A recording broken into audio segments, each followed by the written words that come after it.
What is the actual issue? You know, when Trump owns every issue 80-20 by almost every metric, from the economy to crime to immigration, where are you? The high ground maneuver of common sense has relegated it into more extreme measures. Ask Obama, okay. I think what pulls it all together is that no one person did any of that. So he's sitting around on a June Thursday thinking about himself and his glory days. And to your point, Smug, I'm starting to warm up to Michelle Obama's POV. I mean, like, what is he doing? Legacy myths don't stand a chance when Greg Gutfeld and Megyn Kelly joined forces. They didn't just question Barack Obama. They tore through the curtain of charisma and exposed the contradictions lurking behind it. From his celebrity posturing to climate change lectures delivered between private jet rides, nothing was off limits. Gutfeld unleashed his trademark sarcasm while Kelly sliced through the spin with surgical precision. It wasn't a debate. It was a demolition. When the dust settled, only echoes of his polished charm remained. Divorce rumors continue to escalate for the Obamas. Hopefully they can settle it like men.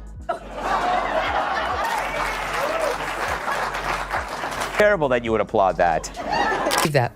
I have no doubt you do, because you do it publicly whenever you can. When was the last time you said anything kind about him? Like, it's a 99-to-1 ratio in your public comments. So that's their rule. She and her daughters can tease him mercilessly, and he is not allowed to say anything about becoming over there on the other side of the couch. Only compliments allowed. Only praise. And by the way, I got a tip for you. Pro tip, Barack. It'll never be enough. Barack Obama's legacy is like a designer suit 3 sizes too big. Great on the hanger, but once you put it on, it's all sleeves and no substance. Greg Gutfeld and Megyn Kelly didn't just point that out. They hosted a full-on runway show, highlighting every misplaced button, fake stitch, and ego embroidery Obama stitched into his carefully crafted presidency. We have to use our voices to make these choices clear to the men that we love. Our lives are worth more than their anger and disappointment. What's that pitter-patter sound I'm hearing in the background? It's the footsteps of Barack running to vote for Trump. Greg kicked things off with his trademark surgical smirk, jabbing at the Nobel Peace Prize Obama accepted before he'd even finished his first term. After all, it's pretty hard to be celebrated for peace while launching drone strikes like he's playing Call of Duty unsupervised. Nothing says hope and change quite like dropping missiles on wedding parties and calling it foreign policy. President Obama's farewell speech soared, towered, dragged. True, it was longer than Reagan's, Clinton's, and GWB's speeches combined. If it got any longer, it would have qualified as a third term. I hope he doesn't ask for anything. I do have one final ask of you as your president. The same thing I asked when you took a chance on me 8 years ago. Megyn didn't even blink. She went straight for the Messiah complex. She tore apart Obama's obsession with hearing himself talk, pointing out how 8 years of press conferences felt like endless TED Talk editions. And the takeaway was always the same: I'm smart, you're not, and everything's your fault. You could practically drown in his self-congratulation. It's amazing. Every word she says about Barack Obama is negative. I can't think of her sitting there just waxing poetic about him, complimenting, he's brilliant, he's a great dad, he was the greatest president, whatever a normal wife of Barack Obama would say. Every time she opines, it's something that reflects poorly on him, how he's insensitive, how he's not a talker, how he doesn't know how to relate to people, he doesn't keep the same schedule as she does, and now we're talking about you can have a bad decade in a marriage? Gutfeld, never one to miss a juicy contradiction, called out the so-called economic recovery that somehow skipped right over middle America. Sure, Obama inherited a mess, but under his watch, Wall Street got fat stimulus packages while regular folks got eviction notices and pep talks about grit. His idea of rebuilding the economy was like slapping racing stripes on a car with no engine. Stylish but useless. So let's analyze. He says Fox goes out of its way to locate and then demonize the poor. For what reason? So we can kill and eat them? His criticism is absurd because he never suggests a motive. FNC is always focused on policies that keep the poor, not the poor themselves. And that's scary to progressives like Obama, who fear that their ideology will be exposed as the culprit behind so much present misery. Then came the Affordable Care Act, a bureaucratic boondoggle dressed up in buzzwords. Megyn Kelly highlighted the delicious irony of calling something affordable, while premiums soared and networks shrank. You know a plan's in trouble when even its website crashes out of protest. Remember healthcare.gov? It loaded slower than Obama's speeches. And that's saying something. Greg zeroed in on the foreign policy mixtape. Libya, Syria, and the infamous red line in the sand that turned out to be written in dry erase marker. Gaddafi out, chaos in. Syria spiraling. Assad still firmly in power. The only consistent part. Complete inconsistency. Megyn chimed in saying, asterisk, it was like he bought a GPS with no signal, confidently turning left straight into a ditch. Asterisk, but let's not forget the media, Obama's one true love. The coverage during his presidency was basically fanfiction with better lighting. Gutfeld dropped one of his sharpest lines yet. Asterisk, Obama didn't drain the swamp. He threw it at a dinner party. Asterisk. Trillions spent, a revolving door of insiders cashing in, and yet the man still managed to sell himself as the outsider, the scrappy underdog. How do you spend 8 years in the Oval Office and still act like you're the freshman fighting the establishment? Michelle Obama's still at it. And in this particular soundbite, she's got thoughts on relationships. Listen here. Relationships are long and there are also ebbs and flows, right? So I think sometimes people who date don't realize that, you know, in long-term relationships, you're gonna have deep dips, and you're gonna have a bad year. You're gonna have a bad. I tell people, and folks think that this is harsh. It's like you're gonna have a bad decade. Yeah. You know, I mean, I've been married to my husband for 30 plus years. I mean, the truth is, if you add it all up, even the year if the odds were you're gonna be married to your partner for 50 years. And 10 of those years could be bad. Megyn hit home with the racial division that quietly festered under his watch. Obama had a unique chance to bring Americans together, but too often chose to weigh in selectively, stoking tension instead of unity. He had the platform to guide hearts and minds, yet he used it to lecture from a moral high horse built entirely out of straw men. And his post-presidency? A masterclass in passive-aggressive relevance. While most presidents fade into a graceful retirement, Obama went on a world tour of veiled jabs, Netflix deals, and conveniently timed statements. Gutfeld compared him to a prom king who graduated 10 years ago but keeps showing up to give advice nobody asked for. And that advice. Always pointing fingers while pretending his hands are spotless. Gutfeld grinned as he described the Obama files. The wide-eyed followers who still hang on his every metaphor like it's gospel. They never question the record. They just frame the poster. He's been out of office for years, but to them, he's still the one. Like a political ex you can't bring yourself to block on social media because you're too emotionally invested in the nostalgia. Obama's last tweet from Saturday, which is the day this had unleashed, when it started overnight Friday, was, for decades, Narges Mohammadi has been a vocal advocate for women and girls in Iran. This Nobel Prize is a well-deserved recognition of her courage and the hope that she represents not only for women in Iran, but women fighting repression and violence around the world. How about the women who actually were the victim of repression and violence in Israel?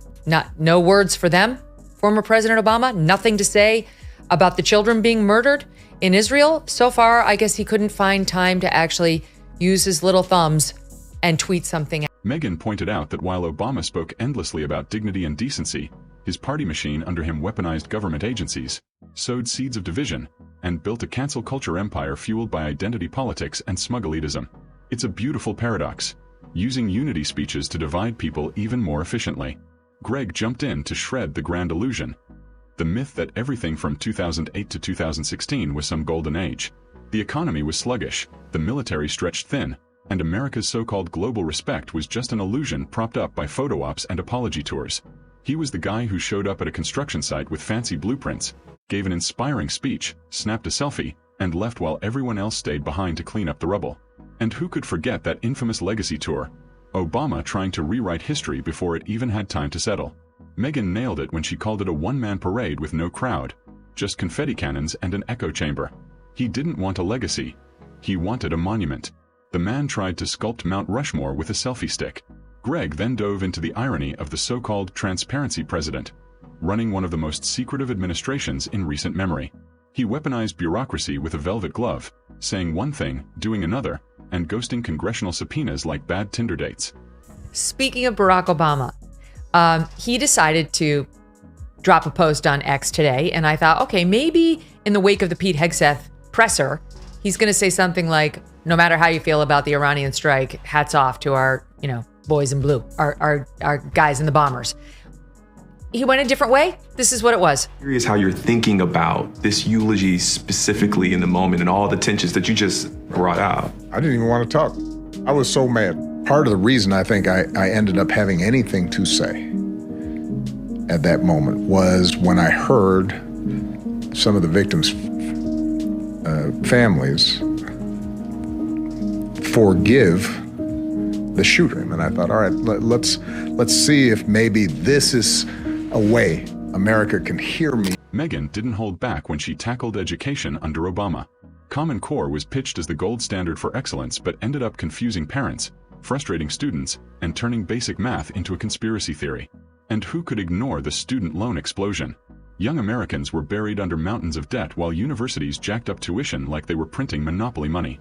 Turns out people prefer real jobs over poetic symbolism. Megyn wrapped it up perfectly by highlighting the gap between perception and performance. Obama gave America a brand but not a product. His presidency was a masterclass in selling hope without ever delivering real inventory. He lit candles while the power grid failed. He played jazz while the ship hit the iceberg.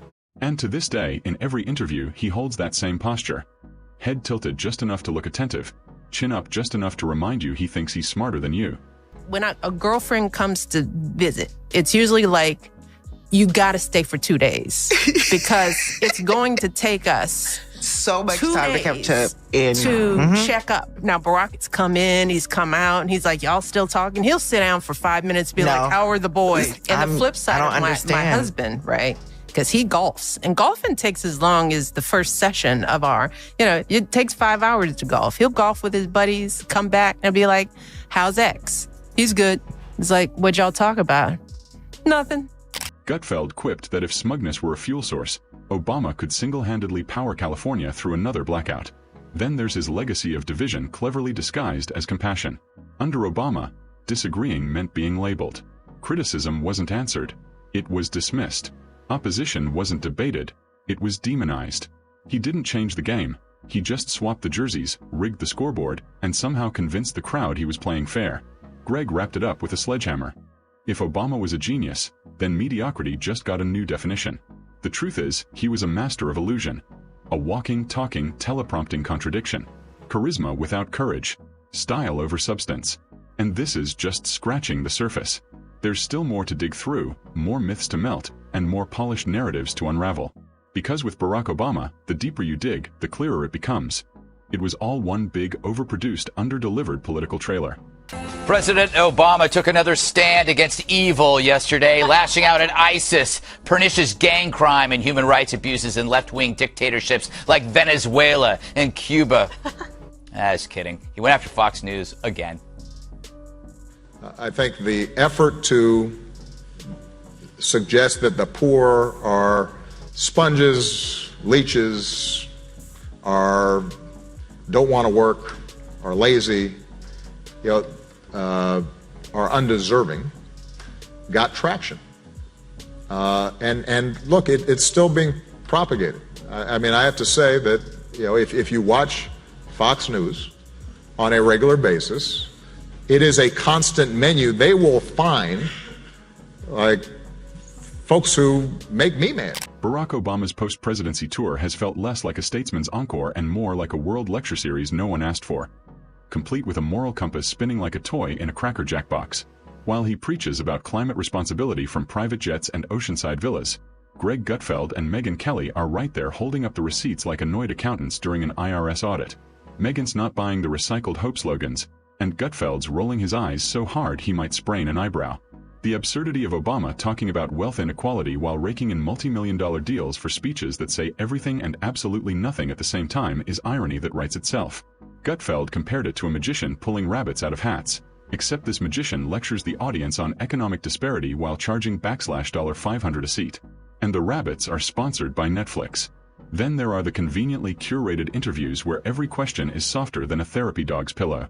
Meanwhile, Megyn Kelly is over here laughing, wondering when exactly hard-hitting journalism got replaced with nostalgic fanfiction. Obama's image is now wrapped in so many layers of PR fluff it's less public servant and more like a gluten-free political marshmallow. Sweet, polished, and empty in the middle. Here, there's two weird things about this. Weird. It's weird Obama's doing this while all this other stuff is going on. Right. Like, shouldn't he be helping out Joe? Right. Like, he totally ghosts Joe. I always say that he's like the guy, whenever you go to a party with somebody that you don't like and you try to lose them at the party, that's what Obama has done to Joe. He's lost them at the party, and now he's moving on. And then he tweets, and then you find out that he's tweeting about something else. We'll be remiss if we do not do at least one clip from the Barack Michelle Obama appearance, the podcast, because everybody thinks they're getting a divorce. And Greg pokes fun at Obama's sudden transformation into America's unofficial influencer, casually inserting himself into every trending issue, always managing to say something that sounds profound but means absolutely nothing. It's like he mastered the art of saying, "Let's all do better," with the smugness of someone who thinks they invented common sense. Megyn takes it further, calling out how the same man who once promised transparency now hides behind a curated media wall thicker than a bunker. And while he subtly weaves himself into today's debates, Greg and Megyn didn't stop at his foreign policy buffet. They went after his domestic spin too. They laughed at the economic fairy tale spun during press briefings that felt more like Hollywood editions. It was less presidential and more theatrical, packed with enough dramatic pauses to make a soap opera blush. And the takedown. It definitely wasn't over yet.